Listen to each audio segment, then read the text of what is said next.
إن الحمد لله نحمده ونستعينه ونستغفره ونعوذ بالله من شرور أنفسنا ومن سيئات أعمالنا. من يهده الله فلا مضل له ومن يضلل فلا هادي له. أشهد أن لا إله إلا الله وحده لا شريك له وأشهد أن سيدنا محمدا عبده ورسوله لا نبي بعده. اللهم صل وسلم على سيدنا محمد وعلى آله وأصحابه ومن تبعهم إلى يوم لقاء الله. أما بعد فيا عباد الله، أوصيكم ونفسي وإياي بتقوى الله فقد فاز المتقون. فقال الله تعالى: يا أيها الذين آمنوا اتقوا الله حق تقاته ولا تموتن إلا وأنتم مسلمون. وقال أيضا: والذين كذبوا بآياتنا سنستدرجهم من حيث لا يعلمون وأملي لهم إن كيدي متين. Ma'asyiral muslimin rahimakumullah. Pertama-tama marilah kita panjatkan puja-puji syukur kita kehadirat Allah Subhanahu wa taala yang telah melimpahkan rahmat dan hidayahnya sehingga kita bisa berkumpul di masjid ini untuk melaksanakan salat Jumat secara berjamaah. Salawat serta salam semoga tetap tercurahkan kepada baginda kita Nabi besar Muhammad sallallahu alaihi wasallam yang telah membawa kita dari kubangan jahiliyah menuju jalan yang penuh hidayah. Marilah kita tingkatkan keimanan dan ketakwaan kita kepada Allah Subhanahu wa taala dengan sebenar-benarnya takwa, yaitu menjalankan segala perintahnya dan menjauhi segala larangannya. Ma'asyiral muslimin rahimakumullah. Tidak semua kenikmatan yang manusia terima adalah betul-betul anugerah yang memuliakan. Bisa jadi sebaliknya. Maka pada khutbah kali ini kami mengingatkan bahawa sebagian dari kenikmatan itu sesungguhnya pemanjaan sesaat yang akan berakhir pada kebinasaan sebab kedurhakaan manusia kepada Allah Subhanahu wa taala. Ma'asyiral muslimin rahimakumullah. Layaknya orang tua yang memanjakan anaknya, Allah pun kerap memanjakan hambanya. Inilah yang dinamakan istidraj. Mereka mengira melalui berbagai kenikmatan Allah sedang memberikan kemuliaan, padahal Allah sedang menghinakan perlahan-lahan dan bahkan membinasakan. Mereka selalu berbuat maksiat dan tidak beribadah, namun Allah berikan kemewahan dunia. Allah memberikan harta yang berlimpah, padahal mereka tidak pernah bersedekah. Allah karuniakan rizki berlipat-lipat, padahal jarang solat, tidak senang pada nasihat ulama dan terus berbuat maksiat. Hidup tiga kumi, dihormati, padahal akhlaknya bejat, diikuti, diteladani dan diidolakan, padahal bangga mengumbar aurat dalam berpakaian.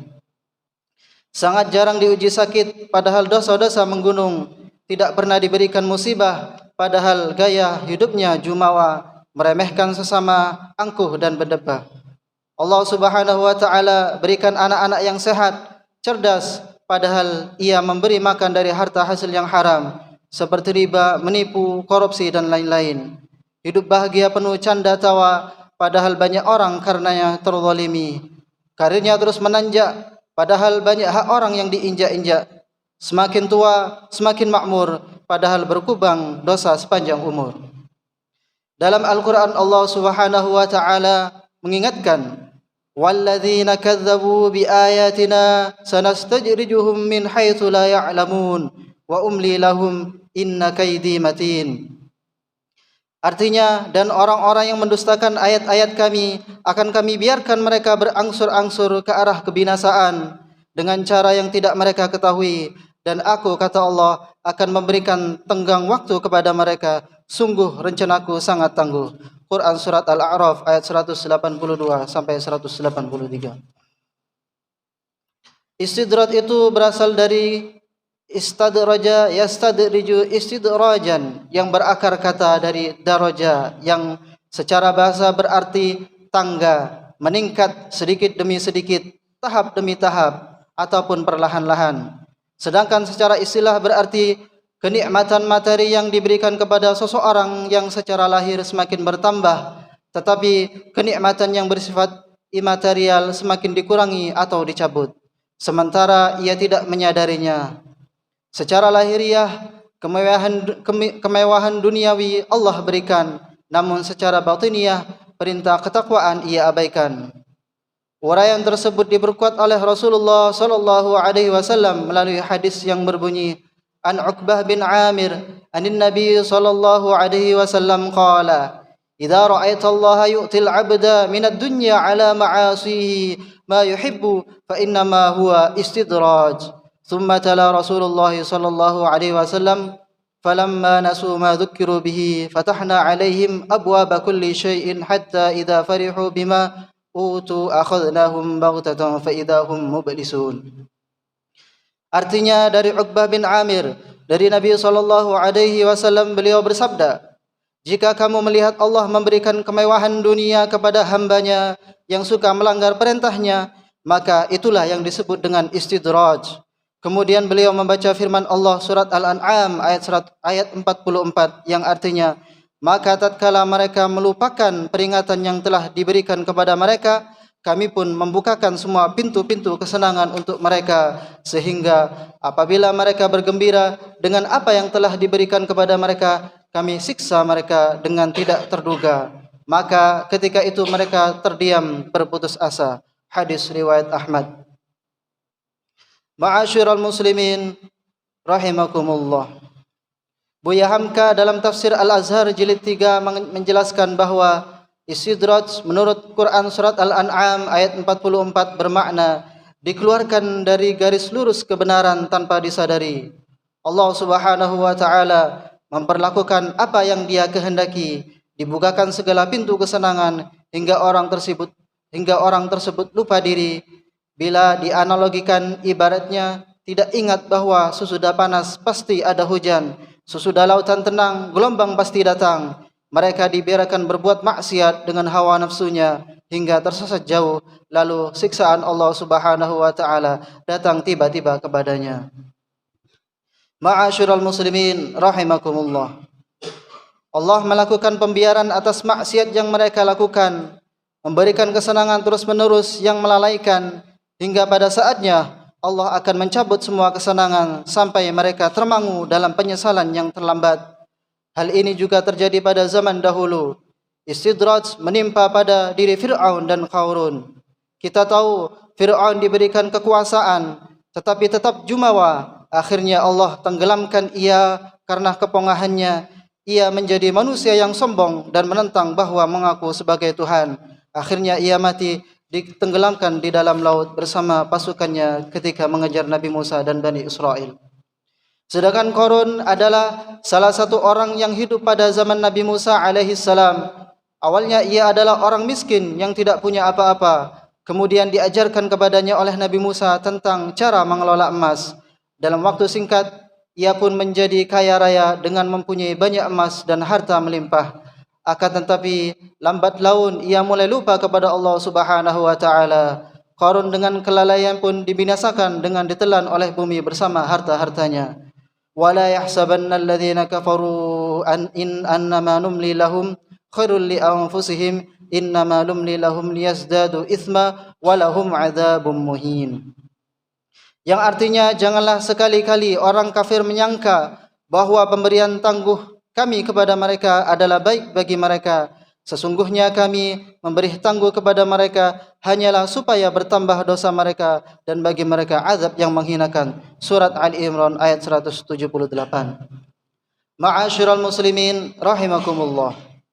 Istidraj bisa saja terjadi pada orang, baik pada orang awam maupun pada orang yang ahli ibadah. Orang mukmin akan merasa takut dengan istidraj, yakni kenikmatan semu yang sejatinya murka Allah Subhanahu wa taala.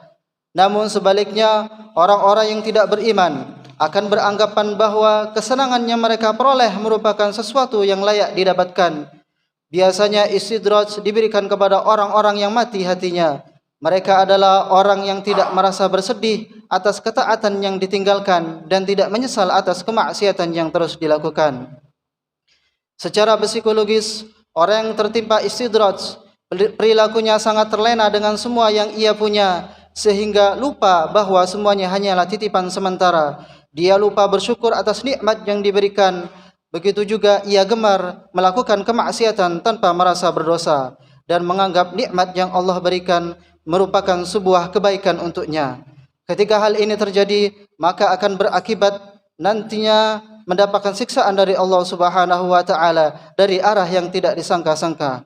Maka dari itu, marilah kita meminta pertolongan kepada Allah Subhanahu wa taala dan juga mengasah keimanan agar terus meningkat sehingga menyadari hakikat nikmat dan siksaan dari Allah Subhanahu wa taala. Ma'asyiral muslimin rahimakumullah. Cara termudah untuk membedakan kesenangan yang datangnya dari kemurahan Allah dengan istidraj adalah ketakwaan. Jika orang tersebut taat dalam beribadah, bisa jadi nikmat yang diterima adalah kemurahan Allah Subhanahu wa taala. Begitupun sebaliknya, apabila orang tersebut lalai dalam ibadah, bisa jadi itu merupakan istidraj. Bagi siapa saja saat ini yang sedang diliputi kebahagiaan, sedang merasakan rezeki yang lancar, kenaikan jabatan ataupun kebahagiaan lainnya, maka harus perlu waspada. Bisa jadi saat ini ia sedang terindikasi mengalami istidraj. Kemudian bagaimana cara kita mengenalinya? Maka ciri-ciri istidraj adalah yang pertama, nikmat dunia yang semakin bertambah namun keimanan kita semakin menurun. Yang kedua, mendapat kemudahan hidup meski terus-menerus bermaksiat. Kemudian yang ketiga, rizki selalu bertambah meski terus lalai dalam ibadah. Kemudian yang keempat, semakin kaya namun semakin menjadi kikir. Yang kelima, jarang sakit namun kerap berlaku sombong. Hal ini selaras dengan apa yang dikatakan oleh Syekh Ibnu Athaillah As-Sakandari di dalam kitab Al-Hikam yang berbunyi, khif min wujudi ihsani ilaika wa dawami isaika ma'ahu ayyakuna dzalika istidrajan sanastadrijuhum min haitsu la ya'lamun. Yang artinya, takutlah pada perlakuan baik Allah kepadamu di tengah durhakamu yang terus-menerus terhadapnya, karena itu bisa jadi sebuah istidraj, seperti firman-Nya, kami mengistidrajkan mereka dari jalan yang mereka tak ketahui. Ma'asyiral muslimin rahimakumullah. Berdasarkan uraian tersebut di atas, dapat disimpulkan bahwa ketika seseorang mendapatkan kenikmatan, baik nikmat materi ataupun nikmat non-materi, hendaklah ia bersyukur atas nikmat yang diberikan oleh Allah Subhanahu wa taala dan bukannya lupa kepadanya, dan segera bersyukur kepada Allah Subhanahu wa taala baik secara lisan maupun perbuatan dan keyakinan dalam hati. Realisasi syukur itu bisa berupa semakin rajin beribadah, bersedekah maupun perilaku-perilaku yang bermanfaat bagi orang lain. Begitu bahayanya istidraj sampai Sayyidina Umar bin Khattab pernah berdoa, ya Allah, sesungguhnya aku berlindung kepadamu menjadi mustadraj, yaitu orang yang ditarik dengan berangsur-angsur ke arah kebinasaan. Al-Imam Asy-Syafi'i halaman 157. Semoga kita dijauhkan dari istidrajnya Allah sehingga menjadi insan yang soleh yang selamat di dunia dan akhirat. Amin amin ya rabbal alamin. Barakallahu li wa lakum fil Qur'anil azim wa nafa'ani wa iyyakum bima fihi minal ayati wa dzikril hakim. Aqulu qawli hadza fastaghfiru innahu huwal ghafurur rahim. Allahumma shalli wa sallim wa barik bijalika wa kamalika ala asyrafil khalqi sayyidina maulana Muhammad wa alihi wa sahbihi wa sallam wa radhiyallahu ta'ala an kulli sahabati ajma'in.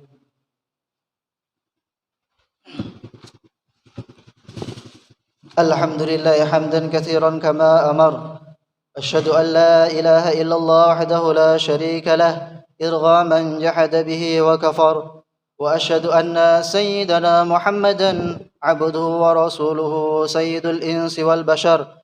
Allahumma salli wa sallim ala sayyidina Muhammadin wa ala alihi mattasalat aynun binadharin wa udhunun bi khabar. Amma ba'du faya ayyuhan nas ittaqullaha ta'ala wa dharul fawahisha ma dhahara minha wa ma batan wa hafidhu ala ta'ati wa huduril jum'ati wal jama'ah. واعلموا أن الله أمركم بأمر بدأ فيه بنفسه وثن بملائكة القدس، وقال تعالى: ولم يزل قائلا عليما: إن الله وملائكته يصلون على النبي يا أيها الذين آمنوا صلوا عليه وسلموا تسليما. اللهم صل وسلم على سيدنا محمد وعلى آل سيدنا محمد، كما صليت على سيدنا إبراهيم وعلى آل سيدنا إبراهيم في العالمين إنك حميد مجيد. اللهم وارض عن الخلفاء الراشدين الذين قضوا بالحق وكانوا به يعدلون: أبي بكر وعمر وعثمان وعلي، وعن الستة المتممين للعشرة الكرام، وعن سائر أصحاب نبيك أجمعين، وعن التابعين وتابع التابعين ومن تبعهم بإحسان إلى يوم الدين. اللهم اغفر للمسلمين والمسلمات والمؤمنين والمؤمنات الأحياء منهم والأموات برحمتك يا واهب العطيات. اللهم ادفع عنا البلاء والوباء والزنا والزلازل والمحن وسوء الفتن ما ظهر منها وما بطن عن بلدنا هذا خاصة وعن سائر بلاد المسلمين عامة يا رب العالمين. ربنا آتنا في الدنيا حسنة وفي الآخرة حسنة وقنا عذاب النار. عباد الله، إن الله يأمر بالعدل والإحسان وإيتاء ذي القربى وينهى عن الفحشاء والمنكر والبغي يعظكم لعلكم تذكرون. فاذكروا الله العظيم يذكركم واشكروه على نعمه يزدكم ولذكر الله أكبر.